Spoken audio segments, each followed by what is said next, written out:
నమస్కారం శ్రీసత్య ప్రేక్షకులకి శుభోదయం.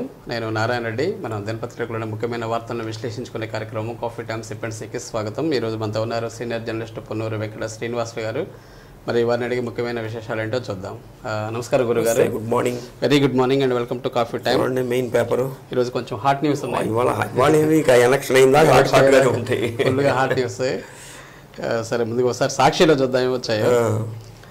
మళ్ళీ అవే ఫేక్ సర్వేలు, పాత జిత్తులతో వచ్చాడు జాదుగాడు. జాతీయ మీడియాలో మేనేజ్ చేసిన సంస్థలతో చంద్రబాబు ఫేక్ సర్వేలు. జెండా సభకు జనం ముఖం చాటేయడం, కేసుల భయంతో బెంబేలు. ఇక అదే టీడీపీ మరో వెన్నుపోటు. పొత్తులు, సీట్ల కేటాయింపు అభ్యర్థులపై మోడీ, నడ్డా, అమిత్ షాలకు 9 మంది ఏపీ బీజేపీ నేతల లేఖాస్త్రం. ఇక ఎమ్మెల్సీ కవిత అరెస్టు. ఢిల్లీ లిక్కర్ కుంభకోణంలో మనీ లాండరింగ్లో ఆరోపణలతో అరెస్టు చేసిన ఈడీ. ఇక ప్రభుత్వ ఉద్యోగులు, పెన్షనర్లకు 2 డిఏలు మంజూరు చేస్తూ ప్రభుత్వం ఉత్తర్వులు. గత ఏడాది జనవరి 1 నుంచి ఇవ్వాల్సిన డిఏ 3.64%. ఇక వైఎస్ఆర్సీపీలో చేరడం ముద్రగడ పద్మనాభం. మాజీ ఎమ్మెల్సీ శ్రీనివాసరెడ్డి, జనసేన నేత వెంకటరమణ కూడా చేరిక. ఇక నేడు వైఎస్ఆర్సీపీ అభ్యర్థుల ప్రకటన. 175 శాసనసభ, 25 లోక్సభ స్థానాలను వెల్లడించనున్న సీఎం వైఎస్ జగన్. ఇవి సాక్షిలో వచ్చిన ప్రధాన వార్తలు. ఇక ఈనాడులో చూస్తే వివేక హంతకులను రక్షిస్తున్న జగన్ను ప్రజా కోర్టులో శిక్షిద్దాం. వైకాపా పునాదులు రక్తంతో తడిసిపోయాయి. ఇక మోదీ మళ్ళీ మీరే ప్రధాని. మల్కాజ్గిరి భాజపా రోడ్ షోలో నినదించిన పార్టీ శ్రేణులు.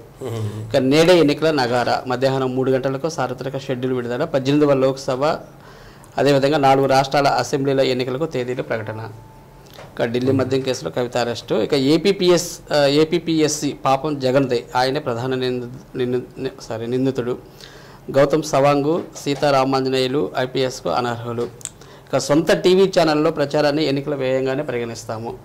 పార్టీలకు ప్రచారం చేసే ప్రభుత్వ ఉద్యోగులపై కఠిన చర్యలు. హింసాత్మక ఘటనలకు ఎస్పీలనే బాధ్యులను చేస్తాం. రాష్ట్ర ప్రధాన ఎన్నికల అధికారి ముఖేష్ కుమార్ మీనా.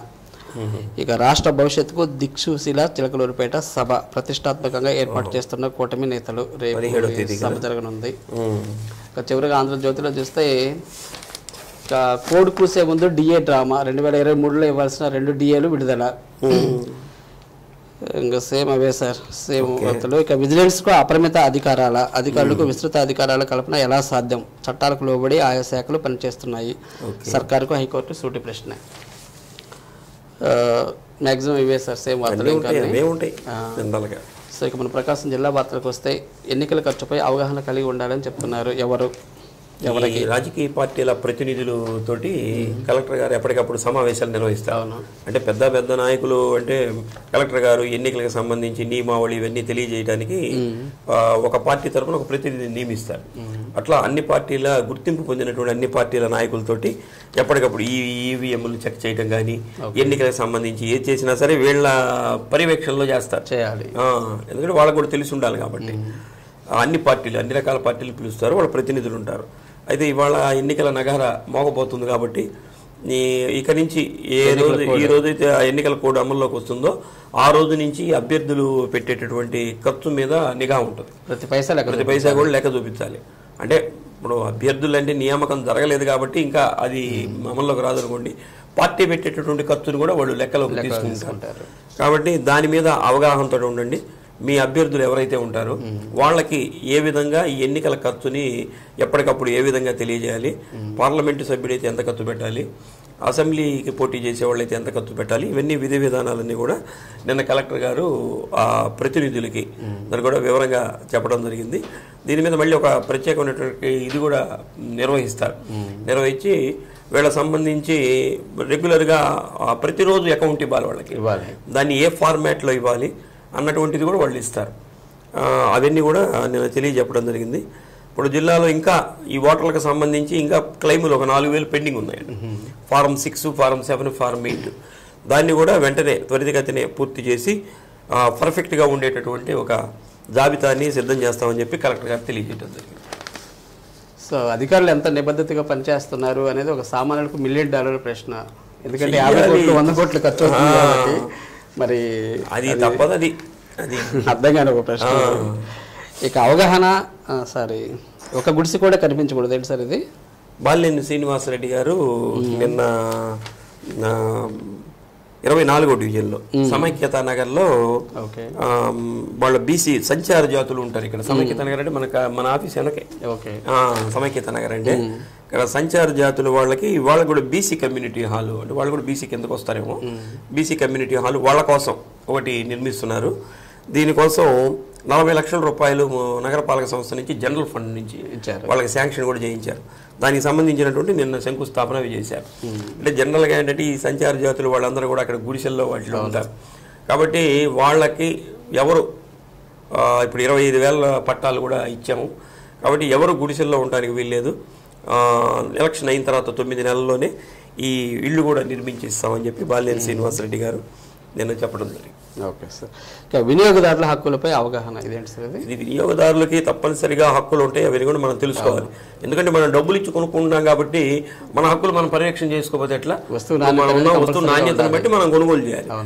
వస్తువు నాణ్యత కాదు ఇంతేనండి ఉందంటాడు. మన దగ్గర ఒక 10 రూపాయలు నోటు ఇచ్చామనుకోండి, చినిగిపోయింది అనుకోండి, వాడు తీసుకుంటాడు షాప్, చిరిగింది సార్ ఇంకోటి ఇవ్వండి సార్ అంటాడు. అట్లానే మనం కూడా వస్తువు కొనుక్కునేటప్పుడు ఈ వస్తువు బాగాలేదేమో ఇంకోటి ఇవ్వని అడగాలి. ఇప్పుడు ఇంకా వినియోగదారులకు ఇంకా ఏం మోసం జరుగుతుందంటే ఆన్లైన్ షాపింగ్ వచ్చిన తర్వాత ఇంకా వినియోగదారులకి ఆన్లైన్ మోసాలు ఎక్కువ.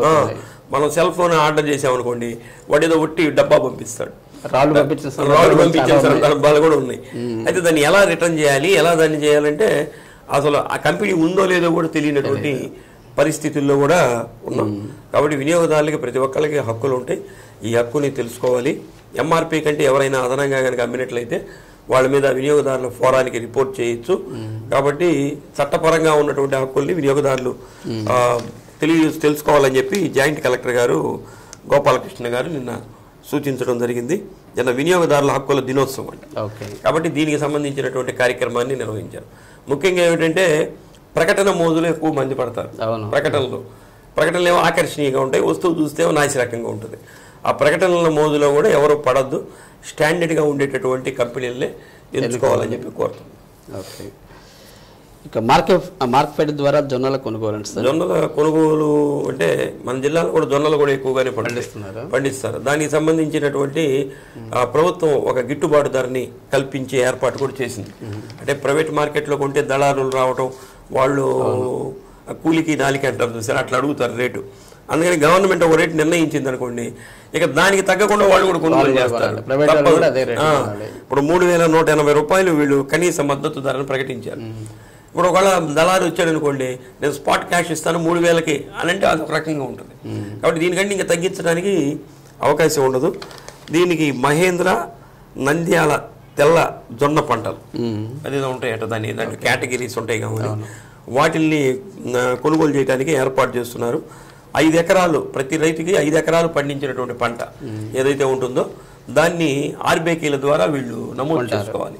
ముందు మేము ఎంత పంట వేసాము అని నమోదు చేసుకుంటే వాళ్ళకి ఈ అవకాశాన్ని కల్పిస్తారు. కాబట్టి ఎవరైతే ఈ జొన్నలు వేశారో ఆర్బీకేల్లో వాళ్ళు ఎంత పంట వేశారన్నది నమోదు చేసుకోవాలని చెప్పి ప్రభుత్వం తరఫున దీన్ని కూడా జాయింట్ కలెక్టర్ గారు ఇన్ఛార్జ్ వారు తెలియజేయడం జరిగింది. ఏంటి సార్, నిన్న ఇంటర్ పరీక్షలు ఫస్ట్ ఇయర్ మొన్న అయిపోయినాయి, నిన్న ఇంటర్ సెకండ్ ఇయర్ అయిపోయినాయి. ఫస్ట్ ఇయర్ అంటే ఒక రకం, మళ్ళీ వాళ్ళు నెక్స్ట్ ఇయర్ చదవాలి కాబట్టి వెంటనే వాళ్ళ క్లాసులు ఉంటాయి.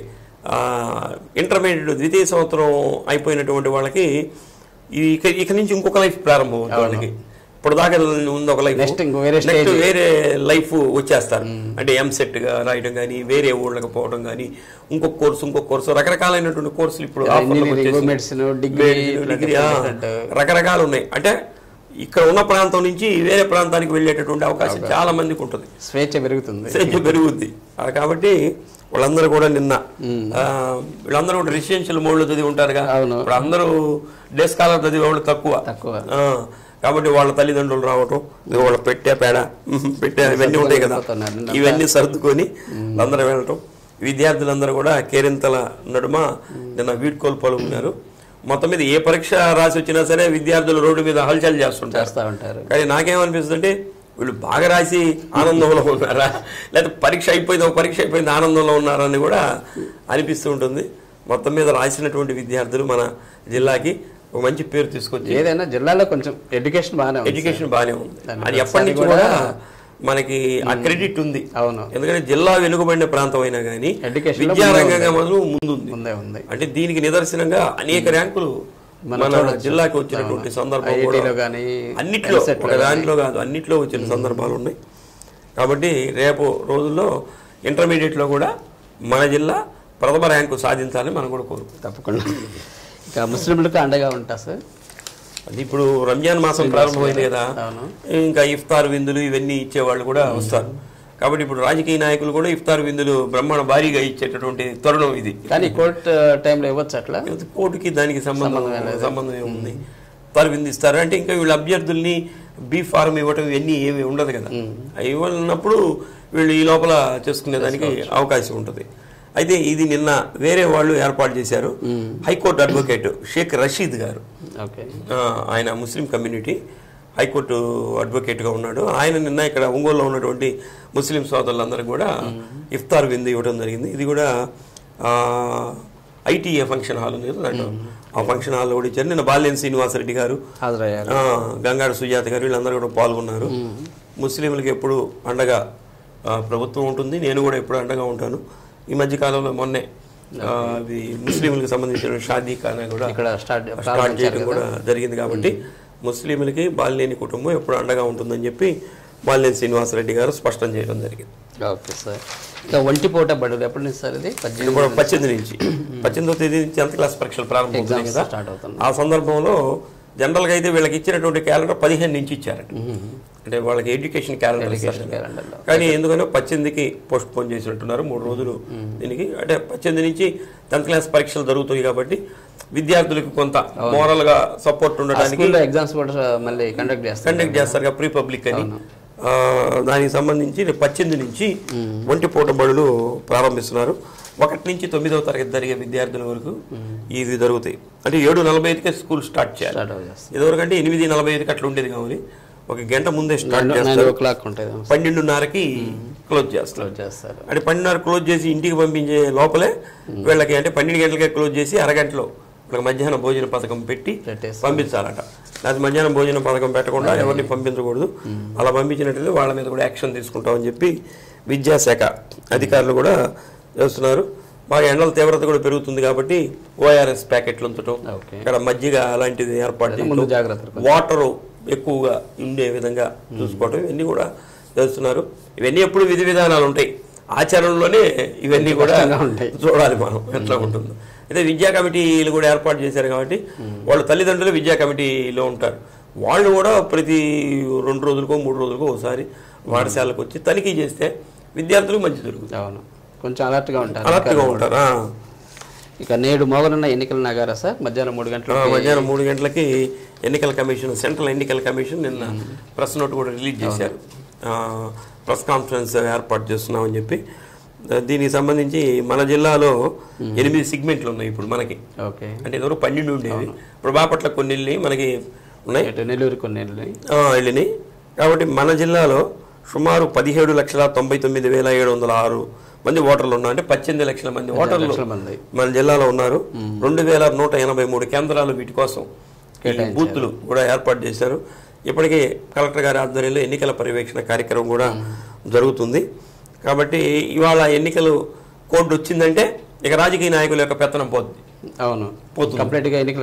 ఎన్నికల కమిషన్ ఆధ్వర్యంలోకి వచ్చేస్తుంది. అంటే అధికారులకి ఇప్పుడు అన్ని రకాలైనటువంటి పవర్స్ వస్తాయి. కాబట్టి వాళ్ళ ఆధ్వర్యంలో ఈ రోజు నుంచి ఇక పరిపాలన సాగుతుంది. అంటే మన సీఎం గారు ఉంటారు, సీఎం గారు కూడా ఆపద్ధర్మ ముఖ్యమంత్రిగా ఉంటారు. గవర్నర్ గారు వాళ్ళకి పవర్స్ ఉంటాయి. కొత్త పథకాలు ఏదైనా ప్రవేశపెట్టడం కానీ కొత్తవి ఇంప్లిమెంట్ చేయడానికి అవకాశం కూడా ఉండదు. కాబట్టి ఏమైనా అర్జెంట్ అయితే గవర్నర్ ద్వారా ఏదైనా జాతీయ విపత్తు ఇలాంటి ఏదైనా వచ్చింది అలాంటి వాటికి ఫండ్స్ అవన్నీ రిలీజ్ చేసేదానికి అవకాశం ఉంటుంది. తాయిలాలు పంచేదానికి మటుకు అవకాశం ఉండదు. కాబట్టి ఈ రోజు నుంచి మధ్యాహ్నం నుంచి వస్తుంది. కాబట్టి ఇక ఎన్నికల సమరం ప్రారంభమవుతున్నట్టే లెక్క. ఏంటి సార్ మాగుంట శ్రీనివాసరెడ్డి టీడీపీలో చేరిక కన్ఫర్మ్ అయింది? సీట్ కూడా కన్ఫర్మ్ అయినట్టు నగరం అంతా. అంటే ఈరోజు సాయంత్రం 4 గంటలకి మాగుంట శ్రీనివాసరెడ్డి గారు వాళ్ళ అబ్బాయి మాగుంట రాఘవరెడ్డి గారు వాళ్ళిద్దరు కూడా టీడీపీ పార్టీలో చేరేదానికి సన్నాహాలు చేసుకున్నారంటే ముహూర్తం పెట్టుంటారు ఈరోజు మంచిదని. 4 గంటలకి తాడేపల్లిలో సీఎం గారి మాజీ సీఎం గారి సమక్షంలో టీడీపీలో చేరడానికి సుమారు ఒక 250 వెహికల్స్తో ఇక్కడ నుంచి భారీగా ర్యాలీగా వెళ్ళి అక్కడ పార్టీలో చేరేదానికి సన్నద్ధం అయినట్లుగా కూడా కనిపిస్తుంది. మధ్యకాలంలోనే వైసీపీకి రాజీనామా చేశారు. అది ముఖ్యంగా చెప్పింది ఏంటంటే ఆత్మగౌరవానికి సంబంధించినటువంటి విషయం. కాబట్టి ఆత్మగౌరవాన్ని మాగుంట కుటుంబం తాకట్టు పెట్టలేక ఈ నిర్ణయం తీసుకుందని చెప్పి అయితే ఏం పరుషమైనటువంటి పదజాలం కానీ ఎక్కడ విమర్శలు అయితే చేయలేదు ఆ మాట అన్నాడు. కాబట్టి మేము మా కుటుంబం నుంచి 4 తరాల నుంచి సుబ్బరామిరెడ్డి గారు, పార్వతమ్మ గారు, శ్రీనివాసరెడ్డి గారు వీళ్ళు ముగ్గురు ఎంపీలుగా పనిచేశారు. ఇప్పుడు వాళ్ళ కుటుంబం నుంచి మాగుంట రాఘవరెడ్డి గారు యువ నాయకుడు, వారిని కూడా ఎంపీగా వాళ్ళ కుటుంబం మొత్తం నిర్ణయిస్తుంది ఎవరు ఉండాలని. కాబట్టి మాగుంట రాఘవరెడ్డి గారికి అవకాశం ఇద్దామని చెప్పి నిర్ణయించారు. కాబట్టి ఒంగోలు ఎంపీ అభ్యర్థిగా ఆయనే అవుతాడు అన్నటువంటిది వాళ్ళ ఉద్దేశం. ఇప్పుడు సీఎం అక్కడ చంద్రబాబు నాయుడు గారు వాళ్ళు తీసుకునేటటువంటి నిర్ణయాన్ని బట్టి ఆధారపడి ఉంటుంది. మొత్తం మీద మీరు చెప్పినట్టు ఫ్లెక్సీలు అన్నీ కూడా ఏర్పాటు చేయటం స్పష్టంగా మాగుంట శ్రీనివాసరెడ్డి గారే చెప్పారు. నాకు వయసు మీద పడిన మీదట యువ నాయకత్వాన్ని మనం ప్రోత్సహించాలి కాబట్టి మా రాఘవరెడ్డి నెక్స్ట్ నుంచి పోటీ చేస్తాడని చెప్పి కూడా చెప్పడం జరిగింది. ఏదేమైనా సరే ఈరోజు ఆయన అధికారికంగా పార్టీలో చేరుతున్నాడు. రేపటి నుంచి టీడీపీ కార్యక్రమాల్లో మాగుంట ఫ్యామిలీ పాల్గొంటుంది. వాహనదారులకు స్వల్ప ఊరట, ₹2 తగ్గించారండి. ఎలక్షన్స్ రావడం వల్ల ₹2 తగ్గించారు. అంటే పెట్రోల్కి ₹2, డీజిల్కి ₹2 తగ్గించారు. ₹30 పెంచి ₹2 తగ్గించారు. ఇదే దీన్నే అంటారు మన వాళ్ళు, ఇదే రాజకీయం అంటే. ₹30 తగ్గించేదను పెంచేదను ₹2 తగ్గిస్తారు. ఇదేదో ఊరట్లాగా. అట్లా కాకుండా మిగతా రాష్ట్రాల్లో వాహనదారులందరూ అల్ప సంతోషులు అన్నట్టు అసలు లీటర్ ఎంత మనకి తెలియదు. లీటర్ ఎంత కూడా మనకి తెలియదు. ₹100 ఆయిల్ కుట్టంటాం వెళ్తే, లేదా ఒక 500 కుట్టంటాం. అంతేగాని ఎవ్వరికి లీటర్ ఎంత అని తెలిసిన వాళ్ళు చాలా మంది తక్కువ. మనం ఇన్ని మాట్లాడుకుంటాం కానీ నాకైతే లీటర్ ఎంతో తెలియదు, తెలియదు. కానీ ఇప్పుడు దీంట్లో చూస్తే మనకి తెలుస్తుంది ₹2 తగ్గించారట. డీజిల్ ఏమో ₹98.54 తగ్గంగా కాదు, ఇప్పుడు ఉంది రేటు. అంటే ₹96కి వస్తుంది. ఇప్పుడు పెట్రోల్ ఏమో ₹110.72 అంటే ₹108.72 వస్తుంది. అది మనకు మొన్నటి దాకా ఏంటంటే అబ్బా 100 అవుతుందా అనుకున్నాం. 110 అయినా కానీ మనకి తెలియనటువంటి పరిస్థితి. ఇది కూడా అది ఏమైందంటే మన మానవ జీవితంలో ఒకటి భాగంగా అయిపోయింది. కాబట్టి ఎంతైనా సరే తప్పదు. కాబట్టి రేట్ను చూసుకునేటటువంటి లేరు. 500 కొట్టియటం వచ్చినంత సేపు వస్తుంది, మిగతాది మళ్ళీ కొట్టించుకోవటం. మానసికంగా మనం ఎందుకు ఘర్షణ పడాలి, మార్చేది కాదు, సిద్ధపడి ఉన్నారు మానసికంగా. ఇక సౌర విద్యుత్కు దరఖాస్తు ఇదేంటిది? సౌర విద్యుత్ అంటే ఇప్పుడు బాగా మనకి ఎండలు ఎక్కువ మన ప్రాంతంలో, కాబట్టి ఇది మనం సౌర విద్యుత్తుని కూడా ఉపయోగించుకుంటాం ఇంటి మీద. అయితే దానికి కొంత ఇన్స్టాలేషన్ ఛార్జెస్ కొద్దిగా ఎక్కువగా ఉంటాయి. ఎక్కువగా ఉన్నా కానీ అది కనుక మనం క్యాలిక్యులేట్ కనుక చేసుకుంటే మనకి ఒక 2-3 సంవత్సరాల్లోనే మనం పెట్టిన పెట్టుబడి అంతా కూడా మనకి రిటర్న్ వస్తుంది. తర్వాత అంతా మనం ఫ్రీగా ఉపయోగించుకున్నట్టే లెక్క. అది చాలా మంచిది కూడా. అంటే ఇప్పుడు అందరికీ ఏసీలు ఉన్నాయి, కూలర్స్ ఉన్నాయి. మనకి ఇంట్లో వినియోగాన్ని బట్టి దాని సామర్థ్యాన్ని బట్టి మనం ఏర్పాటు చేసుకోవచ్చు. దీనికి 30,000 నుంచి 78,000 రూపాయల వరకు రాయితీ ఇస్తుంది, సబ్సిడీ ఇస్తుంది, కేంద్ర ప్రభుత్వం ఇస్తుంది. దీనికి కిలోవాట్ సోలార్ రూఫ్ ప్యానెల్ నెలకు 125 యూనిట్లు ఉత్పత్తి చేస్తారు. 1 కిలోవాట్ కనుక పెట్టుకుంటే. అలానే ఇంకా కిలోవాట్లు ఎక్కువ కనుక పెట్టుకున్నాను మనకి ఎంత వినియోగం ఉంటే అంత. ఇదేం చేస్తారంటే నేరుగా గవర్నమెంట్కి వెళ్తుంది, మనం ఉపయోగించుకోవటానికి ఉండదు. ప్యానెల్ కనుక పెడితే నేరుగా గవర్నమెంట్ దగ్గరికి వెళ్ళిపోద్ది. ఇది వెళ్ళిపోయిన తర్వాత మనం ఎంత ఉత్పత్తి యూనిట్లు చేసాం, ఒక 500 యూనిట్లు ఉత్పత్తి చేసాం అనుకోండి, 500 యూనిట్లు గవర్నమెంట్ దగ్గరికి వెళ్తాయి. మనం 300 యూనిట్లు వాడుకున్నాం అనుకోండి, 200 యూనిట్లకి మనకి తిరిగి డబ్బులు గవర్నమెంట్ కొనుగోలు చేస్తుంది. కాబట్టి ఈ సదుపాయం కూడా ఉంది. అయితే దీని మీద ఎక్కువగా అవగాహన లేదు. ఈ అవగాహన నుండి కనుక మనం పెట్టుకుంటే మన ఎప్పుడు ఇది ఉష్ణ శీతల ప్రాంతం కాబట్టి రెగ్యులర్గా మనం ఈ సౌర విద్యుత్తును ఉపయోగించడానికి అవకాశం ఉంటుంది. కాబట్టి సొంత ఇళ్ళు వాళ్ళు ఇది పెట్టుకునేది మంచిది. Okay sir. చివరిగా రంజాన్ మాస ఉపవాసం ఎలా సార్? రంజాన్ మాసం ఉపవాస వేళలో శనివారం ఇవాళ సాయంత్రం ఇఫ్తార్ దీక్ష విరమించేది 6:25 రేపు ఆదివారం సహారీ అంటే దీక్ష తీసుకునేది 4:57 ఉదయం తెల్లవారుదామున. ఇవి రంజాన్ మాసం ఉపవాస వేళలు.